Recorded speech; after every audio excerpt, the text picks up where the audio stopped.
Dale, thanks for joining us today. We want to talk a little bit about the stir you created, and actually we did at the Great Plains Examiner related to the whole Examiner story that came out. We talked about downtown, and the headline says, "I wanted a vision for downtown Bismarck."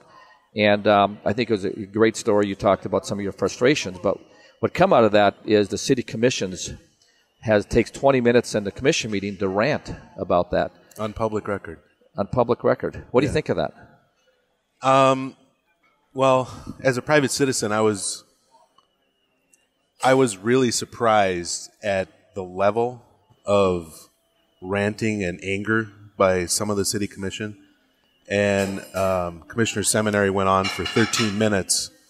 I'm not even sure he read the article because the stuff he was talking about are not in the article. They've never been part of the conversation that I've had with him. And for him to come out and say that I'm against the city staff is just absurd. And for, to mention other government programs, the Renaissance Zone and the TIF, which were never even part of the conversation. The real conversation is our downtown has been so neglected by our city leaders for generations. I mean, this is not a new phenomenon that's happening. You just have to walk around and look, and you can see, our downtown landscaping. It's from the 70s. It's way past its life expectancy, and they just ignore it. The weeds grow up 5 feet high. And the part that's frustrated me for so long is our snow removal is lax, and they think it's good. So if you watch the video of the city commission, you can see why nothing seems to get done, because they believe that it's good. Yeah. They don't view that there's anything wrong with it, and it seems like it's about doling out money to who they feel for, the way these TIF districts work. It's kind of interesting how when you watch what's going on and where the project and money's being spent, you got to question some of the motives behind some of this. And last a year ago, right about now, there was $18 million in the TIF fund. And one night during a city commission meeting with zero public input, zero asking of any of the business people downtown or the constituents, they gave away $9 million of that TIF fund back to other, like the park district and the school district. They never asked for it. And in fact, if you talk to those people that received, the organizations that received that money, it wasn't part of their budget process. They had a hard time figuring out what to do with it.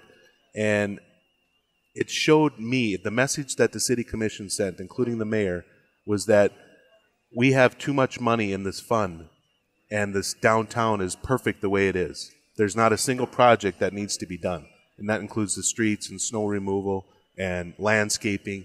And when you walk around and you compare our downtown to other downtowns, it is seriously lacking character. And it's not that the business people are not investing in their properties, but it takes two. It takes the city, the public, to come together because they're the ones responsible for the infrastructure, and then it takes the business community to build that up and enhance that infrastructure and use it. And when you look at our downtown, we have a very unique downtown that is different than most, because our shopping mall is literally within a block or two of our downtown district. Right, that's right. Our civic center is in our downtown district. We have two medical facilities in our downtown district, which are our number one employee category, is our medical. We have courthouses. We have banks. They're all in our downtown district. None of them pay property tax. But the rest of the community relies on those services. And so for the city commission to come out and say, our snow removal downtown with snow banks that sit there for 7-8 days after it snows is acceptable, when where else but downtown do that many people walk and they can't get from their car to the street or to the sidewalk? Yeah, the traffic you're referring to that all these businesses or the civic center special events create, that is a valid concern. And when you look at the sidewalks, they're not necessarily in the greatest shape. It looks like probably 20 years ago since they've been touched. I'm just guessing some number like that. Some are more. And what I thought was interesting is Commissioner Seminary ranting and refers to the $7 million and who's going to pay for that. Well, you just referred to $9 million that went back to districts. Yes. And there's still money sitting in that TIF district. So the reality is there's a lot of traffic downtown, a lot of foot traffic. And I think I'd like to shift for just a second and ask you specifically. To me, it looks like it's a free speech issue where you got a commission Did they invite you to come to this meeting and air your grievances? They did not. They have not. And have you talked to them before where you actually had discussions with them in the past? Absolutely. Absolutely. I've had discussions with all of them, either in group settings of, 3 or 4 of us or one-on-one. So for a few of them to say that they're shocked and felt blindsided is just, what? Obviously you weren't listening in the meetings we were at. I mean, this is not something that I just all of a sudden picked up one day and said, we really need to fix this. I mean, I'm in a unique, I have a unique opportunity to come in contact with literally thousands of people. And because I'm so accessible in the business I'm in, they feel comfortable to come up and tell me things that they see outside of my 4 walls. And the things and the comments that I hear about our infrastructure, it's just not right. So when I make this statement that after I went to them, mind you, and asked them for assistance in getting this stuff done and was told that that is not a priority, my priority is dealing with developers on the north side of town, I felt I had no choice but to go public with this and to see what the reaction is from not just the city commission, but from the citizens of this great city.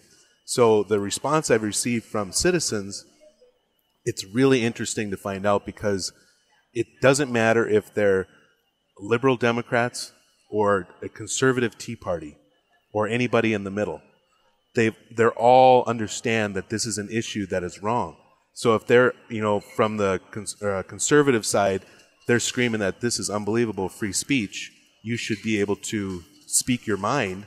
You're not an elected official, and you should be able to say what should be said. And on the other side of the liberals are saying the exact same thing. They're saying this is a public issue where you should be able to give free speech and talk about any topic that you want to talk about. If the newspaper wants to report it as a story, so be it. But that's why we have the newspapers. That's why we have the TV stations, is to report this stuff. And sometimes it takes a public outcry for change to happen. When business people in our community told me this is very risky for you to do this because you might be alienating people, I said, what's the worst thing that can happen, really? They don't fix the streets? They don't remove the snow? We already have that. Right. What are they going to do? So not do it anymore. Let the snow pile for 10 days. Oh, wait, or whatever. We already have that. So when Seminary says in his rant that it's it costs $7 million to replace these 11 miles of streets and sidewalks, and then 32 seconds later says it's $9 million, I did some checking with the city assessor's office, and the original plat of downtown, which is the original boundaries of our great city, it goes from the east side of 9th Street to Washington, Bowen, which is right on the south side of the Civic Center, but before you get to Kirkwood, up to Rosser. So it's a very small geographic area. But in that area, you have the Civic Center, you have Sanford Hospital, you have churches, you have 3 public ramps, you have 2 courthouses, you have public lots, none of which pay property tax. The assessed value is still at $157 million. So that means in 2012, $7.5 million is expected to be collected in property tax alone. Wow. So, Mr. Seminary, you have sent us a bill year after year after year after year without reinvesting back into the infrastructure of the core. So when he comes out and says this little green dot, and we have to cover all of this, he fails to understand that this little green dot, this economic impact of this little green dot is enormous. And you just cannot keep taking and taking and taking without reinvesting. Otherwise, you wake up one day like we have now, and where do you begin? I mean, which street do we really begin on? Right in front of my place, there are curbs that are 3 feet wide that are missing because of snow plows and, that kind of stuff. They haven't been replaced. We have a street fair every year in the fall. We looked at some photos from 12 years ago.